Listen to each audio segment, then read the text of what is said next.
Hello नमस्कार. मी नूतन. कसे आहात सगळे? आनंदी असावे असे स्वामींच्या चरणी प्रार्थना करते आणि आजच्या ब्लॉगला सुरुवात करते.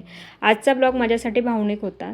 तर त्यामागचं असं, आज आमच्या घरी तिथीनुसार पितृश्राद्ध होतं. त्यामुळे आमच्या खानदेशातील परंपरेनुसार पितृश्राद्ध कसं केलं जातं, त्यामागचं महत्त्व काय आणि आम्ही कोणत्या पद्धतीने ही सेवा करतो, हे सर्व मी तुमच्यासोबत आज या व्हिडिओमध्ये शेअर करणार आहे. सकाळी उठल्यानंतर सर्वात आधी स्नान करून, खरं तर हे शुद्धतेनुसार रोजच केलं पाहिजे, पण आपल्या धावपळीच्या जीवनात हे नेहमी शक्य होत नाही. त्यामुळे मी फक्त हे श्राद्धेच्या दिवशी हे नियम पाळत असते. स्नान झाल्यानंतर दक्षिणेकडे तोंड करून पितृश्रुती वाचन केलं पाहिजे आणि ती वाचून झाल्यानंतर कुणाशी न बोलता हातपाय तोंड धुवायचे असतात. अशी ही केंद्रात सांगितलेल्या पूजेनुसार मी ही पूजा करत असते. त्यानंतर आमच्याकडे खानदेशात श्राद्धेच्या दिवशी आगारी टाकतात. पण आगारीच म्हटलं जातं ते, पण त्याआधी एक अतिशय सुंदर परंपरा पाळली जाते. सर्वात प्रथम घराच्या उंबरठ्याची पूजा केली जाते. उंबरठ्याला पांढरा गंध लावून दाराला निवतं दिलं जातं. यामागची भावना खूप सुंदर आहे. जसं आपण एखाद्या पाहुण्याला प्रेमाने घरी जेवायला बोलवतो, तसं या दिवशी आपल्या पितरांनाही श्रद्धेने आणि आदराने आपल्या घरी येण्याचं आमंत्रण दिलं जात असतं.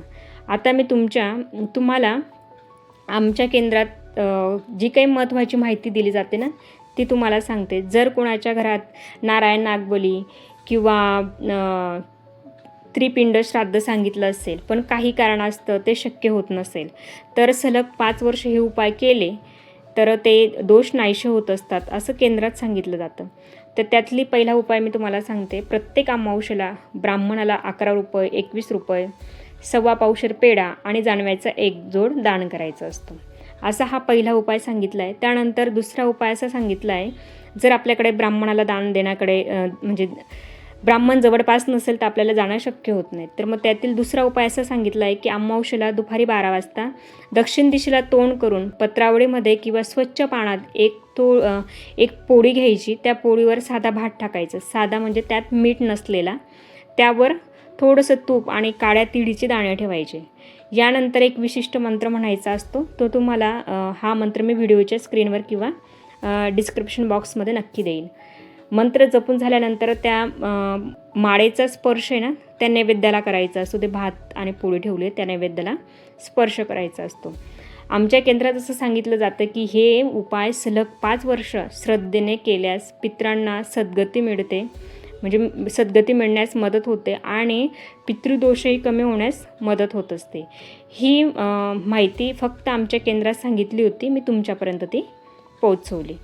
आता हे माझं दाराला निवतं देऊन झालं होतं. परंपरेनुसार आपल्याकडे पाळलं जातात ते नियम आपणही पाळावे, असं म्हणून मी ह्या गोष्टी तर पाळत असते. उंबरठ्याला म्हणजे दरवाजाला निवतं देऊन घेतलं आणि केंद्रात सांगितलं जातं की आधी पितरांची सेवा केली पाहिजे, नंतर आपण देवपूजा केली पाहिजे. मग माझं सगळं पितृश्रुती वगैरे वाचून झाली होती आणि दाराला निवतंसुद्धा देऊन झालं होतं. त्यानंतर हातपाय तोंड धुतले आणि पुन्हा मी जशी आपण रोजची देवपूजा करत असतो तशी देवपूजा करून घेतली. पितरांच्या सेवेनंतर पहिले पितरांच्या सेवेला महत्त्व दिलं जातं आणि नंतर मग आपल्या नित्यसेवा करायची.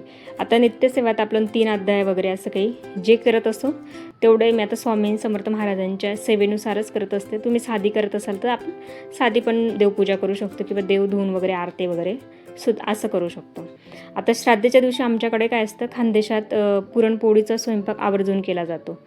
काही ठिकाणी वेगवेगळे पदार्थ केले जातात. त्यामुळे देवपूजा झाल्यानंतर मी सगळी वरची आवरून घेतलं आणि मग नंतर मी देवपूजा झाल्यानंतर मग मी पुरणाच्या पोळीचा स्वयंपाक सुरुवात केली. स्वयंपाक पूर्ण झाल्यानंतर आगारी देण्यासाठी तयारीसुद्धा करून गेली. आजकाल ही अनेक ठिकाणी ही परंपरा पाळली जाते, परंतु शहरामध्ये चूल नसल्यामुळे ना काहीतरी गोष्टी आपल्याला ॲडजस्ट करून घ्यावे लागतात. मग मी काय करत असते, माझ्याकडे जे यज्ञ करतो आपण ते पात्र ठेवलं आहे. हे पात्र फक्त मी आगारीसाठीच वापरते. इतर कोणत्याही पूजा किंवा हवनासाठी ह्याचा वापर मी करत नाही. यानंतर मी 2 ताट वाढून घेतले होते. एक देवांच्या नैवेद्यासाठी आणि एक दुसरा तो पितरांच्या नैवेद्यासाठी. सर्वात आधी मी देवांना नैवेद्य दाखवला. आता देवांना नैवेद्य दाखवण्यात केंद्रात सांगितल्याप्रमाणे मी काय करत असते, पाण्याने भरीव चौकोन काढत असते आणि त्याच्यावर ताट ठेवायचं. 3 वेळा आपण ओवाळायचं पाण्याने विधीनुसार. मंत्र म्हणायचा, गायत्री मंत्र. ओम भूर्भुवस्सुवः तत्सवितुर्वरेण्यं भर्गो देवस्य धीमहि धियो यो न प्रचोदयात् असं म्हणायचं. त्यानंतर ओम प्राणाय स्वाहा, ओम अपनाय स्वाहा, ओम व्यानाय स्वाहा, उदनाय स्वाहा, ओम सामनाय स्वाहा, ब्रह्मणाय अमृताय स्वाहा. जसं मी केंद्रात नैवेद्य देत असते ना, तशी मला सवय झाली, त्यानुसार मी देवांना पण नैवेद्य देत असते. त्यानंतर मग पितरांची वेळ आली. मग पितरांना नैवेद्य दाखवताना थोडी प्रथा ही वेगळीच असते. जसं केंद्रात सांगितलं जातं, पितरांना नैवेद्य दाखवता पाण्याने चौकोन न करता देवाला फक्त चौकोन करायचा असतो आणि पितरांना गोल भरीव काढायचा असतो पाण्याने आणि त्यावर ताट ठेवायचं असतं. आता आपण जेव्हा देवांना नैवेद्य दिला ना, त्यावेळेस आपण सरळ असं गोल फिरवलं ओम भूर्भुवस्सुवः करून. तसंच आपल्याला ज्यावेळेस पितरांना नैवेद्य द्यायचं असतं ना, फक्त पाणी फिरवायचं असतं, काही न बोलता. आपण 3 वेळेस उलट्या दिशेने पाणी फिरवायचं असतं. आणि त्यानंतर एका डिशमध्ये मी पितरांच्या नावाने, आपल्याकडे जे पितर आहेत त्यांच्या नावाने घास काढून घेतले. माझ्याकडे आता यज्ञ पात्र आहेत, त्यात घास काढून अर्पण करून दिला. त्यावर मी गौरी वगैरे आपल्याकडे कोळसा असेल तो जाडून घेतला आणि त्याचा आस जाड करून घेतला आणि त्यावर हा नैवेद्य ठेवला. त्यानंतर त्यावर थोडंसं तूप टाकलं आणि अशा प्रकारे मी आगारीची पूर्ण विधी करून घेतला. त्यानंतर त्यावर हळद, कुंकू, गंध, पांढरा गंध, पितरांना मनापासून नमस्कार केला आणि त्यांच्या या कृपा आशीर्वादाची प्रार्थना केली. आता प्रत्येक घराची परंपरा थोडी वेगळी असू शकते.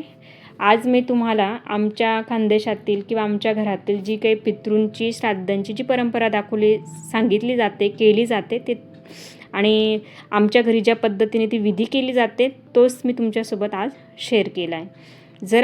जर तुमच्याकडे सुद्धा, ते खानदेशात सुद्धा वेगवेगळी प्रथा पाडली, म्हणजे वेगवेगळ्या पद्धतीने श्राद्ध केलं जात असतं. जर तुमच्याकडे अजून काही नवीन पद्धती असेल तर तुम्ही मला कमेंट्स करून नक्की कळवा. चला भेटूया पुन्हा अशा नवीन व्हिडिओसोबत. तोपर्यंत सगळ्यांना बाय बाय.